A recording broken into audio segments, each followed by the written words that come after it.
More moves are coming for the Toronto Maple Leafs following their big trade of Timothy Liljegren yesterday evening. More and more reports are starting to surface revealing that more moves are on the way for Brad Treliving. So to break that down, discuss what it can mean going forward. Stay tuned for all that in this episode. But before we get into it, quick reminder to hit that like button if you're enjoying the daily content. Let's try to hit 250 likes on this video. Now, Darius, I know you weren't there yesterday for the Timothy Liljegren, the actual trade. You were, of course, there for a video earlier in the day where we discussed that a trade was imminent.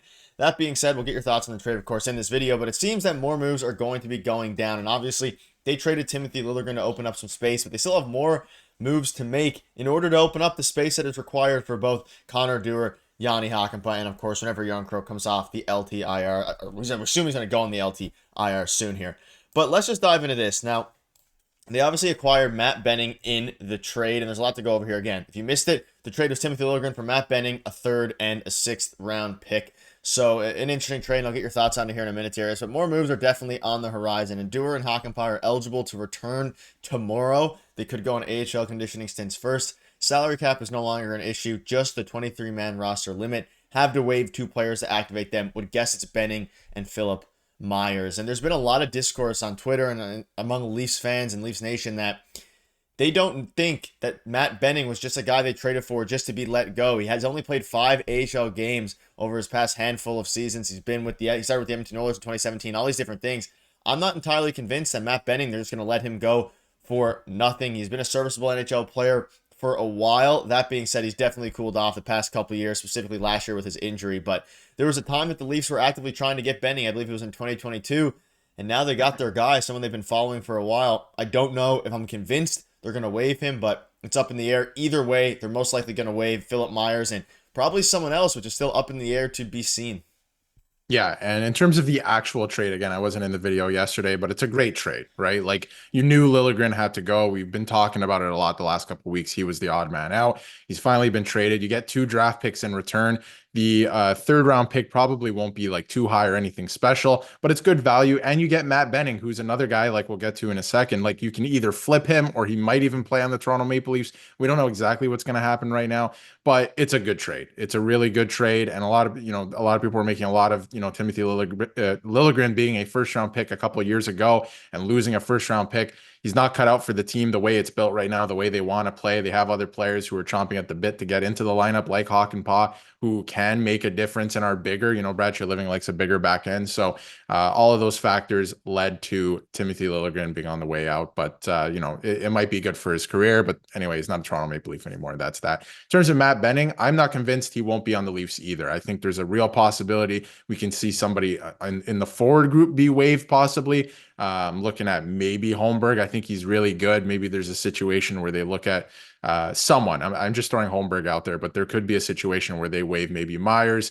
and somebody in the forward group to keep Matt Benning up. Because again, he has played very little time in the AHL over the last couple of years. He's an NHL defenseman. He has some use, so I can see him in and out of the lineup. But I think for now, the guys will be, you will see a lot of Connor Timmins in the lineup, and you'll see Yanni Hakanpää when Timmins gets swapped out for him. I think that's the plan moving forward. And in terms of Matt Benning, again, I'm not convinced, but I could see a world where, they waive him because, they could flip him down the road. Again, salary is not an issue right now. It's the roster. So if they want to activate these guys, they have to move 2 players. They have to make some moves here. So it's going to be interesting. I think Benning has some use for sure, but I could see them just flipping him too in a couple days time. But they have to get the salary in order before tomorrow.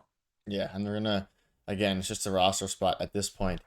That is the issue. And Evan had an interesting article about it, just talking about his time in Toronto and what Timothy Liljegren could have been. And regarding Matt Benning, if you're unfamiliar, I spoke on him briefly in the video yesterday, so check that out if you want a more in-depth look at him. But he had a 30-year-old right-handed shot defenseman with 452 NHL games, carries a salary cap hit of $1.25 million, and they cleared $1.75 million after completing the deal, because obviously Liljegren was making $3 million. And also, Benning is 30 years old, so he's obviously much older than Timothy Liljegren is, so it makes sense from Sharks' point of view. And now, something to discuss here is that after trading down a couple times at the draft and moving Timothy Liljegren, the Leafs have replenished their stock of draft capital quite a bit. So now, in the upcoming draft, they have a 2nd, a 3rd, a 5th, a 6th, and a 7th. They don't have their 1st, but then the following year, they have their 1st, 3rd, 5th, and 6th. So this is a lot of picks compared to what they had before, obviously trading down at the draft and now this deal. So Darius, they could use this at the trade deadline if needed to acquire some players. Now, they do have a second round pick, and again, they got a third from this, so they can use that, package that. We know that they were limited last season when they were trying to get Chris Tanev, but he required a second. They didn't have a second to give up. It's interesting now what they could do with all of these picks, specifically at the trade deadline, assuming that the Leafs are competing for a playoff spot. I could see this pick or this trade being a precursor to helping restock what was a pretty lackluster draft capital. Now they can use what they got to make a trade as soon as this year, maybe next season, but they can use them for years to come. But especially this upcoming trade deadline, they have a lot of picks to work with for the upcoming draft. Yeah, on one side of the coin, it's good that they replenish their draft capital, right? Now they have a couple draft picks. If they don't, trade a couple picks here at the trade deadline or whatever they want to do, which I don't think Treliving's a big fan of, by the way. I think he likes to build his teams in the summer, and he certainly did that. But if they do want to go that route and trade a couple draft picks, they have that now, which is a good thing. The Leafs are in win now mode. I don't think we should really be concerned about a third round pick or anything like that, right? Like if they can move a third or a second for somebody who's going to make a difference right now, I think that's what Leaf fans should be absolutely concerned with to make a difference this year and try and win a Stanley Cup within the next 3 years. I think Brad Treliving, especially with this trade too, he's putting all his chips on the table as well. He's saying, this is what we're going with. I want a bigger, more physical back end. I want our team to play differently. And obviously, Craig Berube has to get them there, right? But I think they're really, their plan is set in motion now for sure. So it's going to be fun to watch. And again, I don't know if he'll make a big splash at the trade deadline, but they do have assets now. They've replenished a little bit in terms of draft capital. And if they don't move off them, best case scenario, you use the draft picks and you get some pretty good players in the second round, right? And maybe develop them into NHL players. So it was a good move, but now it's just a fact of, who's going down to the Marlies and do they trade one of these players at some point down the road? Yeah, and that could happen as soon as today. It could happen tomorrow. It's still up in the air. And yeah, they could use these picks as well in the offseason via trade if they don't want to trade at the deadline. So a lot of interesting things here. And again, like we mentioned, not convinced, that Benning is simply waived tomorrow. He's played a ton of NHL games. And they're probably going to keep some defensemen around, whether that's, the Benoit, Timmins, Hakanpää, Benning could be cycling in and out, giving, like I mentioned in yesterday's video, giving Benoit some time off. Timmins and Hakanpää is probably matchup dependent. Maybe one of these guys starts to take, a big leap forward. Maybe Benning somehow has a season like he did with the Oilers when he put up 25 points. Something like that could happen. So they're giving themselves options. But let us know in the comments what your thoughts are on that. And Nylander spoke out on the Liljegren trade. He said, really good for his career. Happy for him. Said they talked last night. I think he was at the Leafs Halloween party a couple days ago before the trade happened. So a lot of interesting things going on there. But surrounding the game tonight, Darius, it seems like Joseph Woll is going to be in the lineup against the Seattle Kraken, which is not really, honestly, what I expected because they do play a back-to-back on Saturday and Sunday. So I figured that Stolarz was going to get in tonight and then was going to get in the game on Sunday with Woll factoring in Saturday. But now it seems like, I presume, Woll's in tonight, Stolarz is in Saturday, and then Woll's back in there Sunday. So they're going to give him a couple more chances. I'm not in love with it, to be honest, because I love the way Stolarz has been playing. That being said, he did have his worst game of the season last game, so it does make sense from a statistical perspective here. But Joseph Woll's factoring back in, as well as it looks like Nick Robertson is going to be getting in, despite what the projected lines were yesterday. So it seems like Robertson's getting back in tonight, and Joseph Woll is going to factor in against the Kraken, which is interesting. Not necessarily a huge fan of it, but it does make some sense. I was calling for Nick Robertson to get back in the lineup. So if that does end up happening, I think it'd be interesting. But he was out there on the ice. It was an optional skate this morning. So there was a couple of guys out there working on some things, and he was there. So we'll see if he factors into the lineup.